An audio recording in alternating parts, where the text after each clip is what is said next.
করছি। যেহেতু সময় স্বল্পতা, আমি আমার যুব সংগঠনের পক্ষ থেকে আবারও সবাইকে শুভেচ্ছা অভিনন্দন জানিয়ে আমি আমার বক্তব্য শেষ করছি। বিপ্লব দীর্ঘজীবী হোক, জয় হোক মেহনতি মানুষের।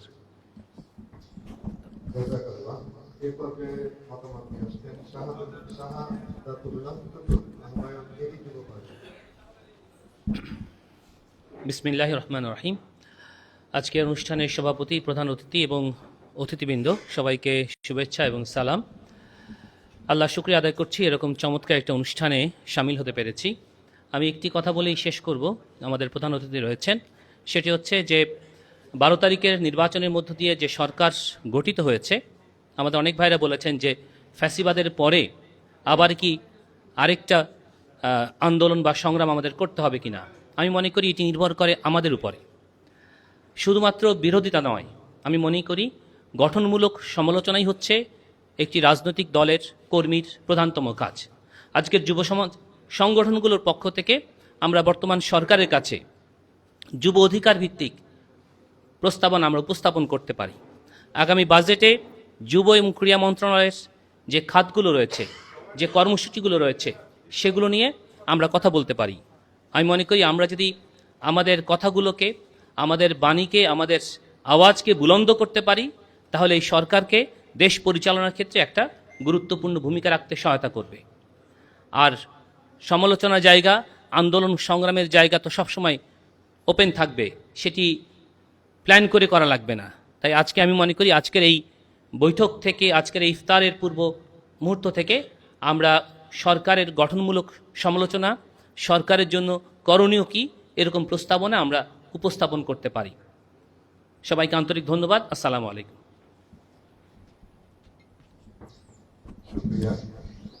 আমাদের সকলেরই মতামত শোনার প্রয়োজন ছিল এবং আমাদের জরুরি সময়, কিন্তু সময় স্বল্পতার কারণে সবার মতামত আমরা পেশ করতে পারিনি। এখানে উপস্থিত হয়েছে বাংলাদেশ খেলাফত মজলিসের ঢাকা মহানগর উত্তরের সাধারণ সম্পাদক মাওলানা মুর্শিদ আলম সিদ্দিকী। এছাড়াও উপস্থিত আছেন বাংলাদেশ খেলাফত মজলিসের ঢাকা মহানগর দক্ষিণের সহসভাপতি মাওলানা ইমদাদ আশরাফ। এই পর্যায়ে সংক্ষিপ্ত বক্তব্য নিয়ে আসছেন আজকের এই প্রোগ্রামের মাওলানা জাহিদুজ্জামান। আসসালামু আলাইকুম ওয়া রাহমাতুল্লাহি ওয়া বারাকাতুহু। নাহমাদুহু ওয়া নুসাল্লি আলা রাসূলিহিল কারীম, আম্মা বা'দ। আসলে লম্বা কোনো কথা না, আমাদের ক্ষুদ্র সময়ের এবং অত্যন্ত মানে খুব ভালোভাবে দাওয়াত দিতে পেরেছে এরকম না, সবাইকে ফোনে ফোনে দাওয়াত দেওয়া হয়েছে। তারপরও আপনারা সকলেই অত্যন্ত স্বতঃস্ফূর্তভাবে আমাদের এই প্রোগ্রামে এসেছেন এবং কষ্ট করে এসেছেন, সময় দিয়েছেন। এর জন্য প্রথমেই অত্যন্ত কৃতজ্ঞতা এবং শুকরিয়া জানাচ্ছি বাংলাদেশ খেলাফত যুব মজলিসের পক্ষ থেকে। পাশাপাশি আজকে আমাদের এখানে বাংলাদেশ খেলাফত যুব মজলিসের প্রাক্তন অনেক দায়িত্বশীল উপস্থিত হয়েছে, তাদেরকেও আমরা কৃতজ্ঞতা জানাচ্ছি। আসলে আমাদের এই বসাটা তো নতুন নয়, আমরা 5 আগস্টের আগেও বসেছি, 5 আগস্টের পরেও বসেছি, এরপরে আবার একটি পরিবর্তন এসেছে, নির্বাচন হয়েছে। নির্বাচনের আগে আমরা এক ছিলাম, এখন হয়তো কেউ সরকারি দলের, কেউ হয়তো বিরোধী দলে চলে এসেছি। এটা কোনো বিষয় না, যেহেতু গণতান্ত্রিক পরিবেশ, এখানে সরকার বিরোধী দল থাকবে, সকলের সহযোগিতায় আমরা এগিয়ে যাবো ইনশাল্লাহ। তবে আমরা যেন আমরা ডিভাইড না হয়ে যাই। আমরা যেভাবে 5 আগস্টের আগে এক ছিলাম, 5 আগস্টের পরে এক ছিলাম, নির্বাচনের আগে এক ছিলাম, নির্বাচনের পরেও ইনশাল্লাহ আমরা আমাদের সকল কাজে, যারা সরকার দলে আছে আমরা আমাদের বিরোধী দলের সহযোগিতা নিব, আর আমরা যারা বিরোধী দলে আছি আমরা আমাদের সরকারি দলের যে সমস্ত ভাইরা রয়েছেন তাদের সহযোগিতা করবো ইনশাল্লাহ। তো আমি আর কথা বাড়াবো না, আমাদের প্রধান অতিথি বক্তব্য রাখবেন। আবারও সকলকে কৃতজ্ঞতা জানাচ্ছি, কৃতজ্ঞতা জানিয়ে আমার বক্তব্য শেষ করছি। আসসালামু আলাইকুম। এ পর্যায়ে আজকের এই প্রোগ্রামের প্রধান অতিথি বাংলাদেশ খেলাফত মজলিসের সংগ্রামী মহাসচিব মাওলানা জালাল উদ্দিন আহমদ বক্তব্য পেশ করবেন এবং দোয়ার মাধ্যমে প্রোগ্রাম সমাপ্ত করবেন।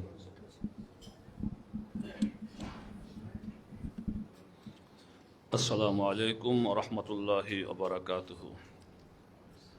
বাংলাদেশ খেলাফত যুব মজলিস কর্তৃক আয়োজিত আজকের এই ভ্রাতৃপ্রতিম যুব সংগঠন নেতৃবৃন্দর সম্মানে ইফতার মাহফিলের উপস্থিত সভাপতি, যুব নেতৃবৃন্দ, বক্তব্য দেওয়ার সময় খুব বেশি নেই, তবে যে বিষয়টা আজকে স্পষ্ট বলতে চাই, যদি 24-এর অভ্যুত্থান না হতো তাহলে ইন্টারিম গভর্নমেন্ট এবং জাতীয় নির্বাচন এবং আজকের সরকার গঠন সম্ভব হতো না। এই 24-এর গণ অভ্যুত্থানে প্রায় 16শত যুবক, শিশু, মানুষ জীবন দিয়েছে, হাজার হাজার মানুষ পঙ্গুত্ব বরণ করেছে।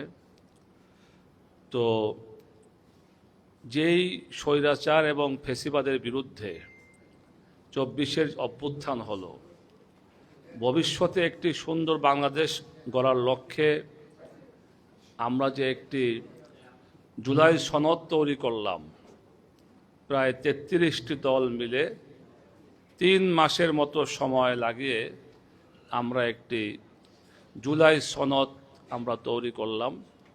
যেই জুলাই সনদে বিএনপি সহ সকল দলের নেতৃবৃন্দের দস্তখত করা আছে এবং বিএনপি চেয়ারপারসন বর্তমান প্রধানমন্ত্রী জনাব তারেক রহমান সাহেব উনি নিজেও গণভোটে হায়ের পক্ষে ভোট চেয়েছেন নির্বাচনের আগে।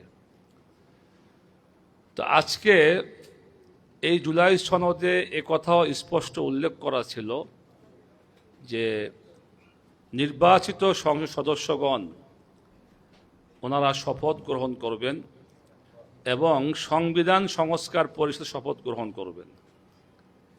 কিন্তু আজকে যারা ক্ষমতা আসছেন, বিএনপি বা বিএনপি জোট, আমরা লক্ষ্য করলাম তারা সংবিধান সংস্কার পরিষদ এই শপথ তারা গ্রহণ করেননি। এই শপথ গ্রহণ না করাতে জনমনে অনেক সন্দেহ, অনেক কথাবার্তা জাগান দিচ্ছে যে আসলে বিএনপি কি জুলাই সনদ বাস্তবায়ন আদৌ করবে না পাশ কেটে যাবে। তা আমি আজকের এই প্রোগ্রাম থেকে সরকারকে খুব শক্তভাবে অনুরোধ করব যে জুলাই সনদকে পাশ কেটে যাওয়ার কোনো সুযোগ নাই।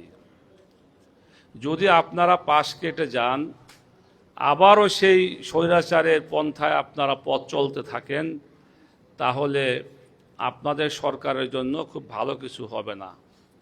এজন্য আজকে বাংলাদেশ খেলাফত মজলিস সহ আমরা অনেকগুলো দল, দেশের জনগণ সকলেই চায় জুলাই সনদ বাস্তবায়ন হোক। এজন্য বাংলাদেশ খেলাফত মজলিস আগামী 24শে এপ্রিল এই গণভোটের রায় বাস্তবায়নের দাবিতে ঢাকায় একটি বিশাল প্রোগ্রামের আয়োজন করেছে সোহরাওয়ার্দী উদ্যানে। আমি আপনাদের সকলকে অনুরোধ করব, সরকারের অনেক বিষয় আমরা তাদের পক্ষে থাকব, আবার সরকারের সমালোচনাও করব, কিন্তু জুলাই সনদ বাস্তবায়নের ক্ষেত্রে সরকার যদি টালবাহানা করে, আমি মনে করি আমাদের কারো এই ব্যাপারে কোনো ছাড় দেওয়ার সুযোগ নাই। তা আমি আপনাদের সবাইকে জুলাই সনদ বাস্তবায়নের জন্য আগামী দিনে রাজপথে আন্দোলন, জাতীয় সংসদে কথা বলা সহ আমি আহ্বান রেখে আমার বক্তব্য শেষ করছি। খোদা হাফেজ, বাংলাদেশ জিন্দাবাদ। হ্যাঁ, আমরা ইফতার করি, দোয়া তো আর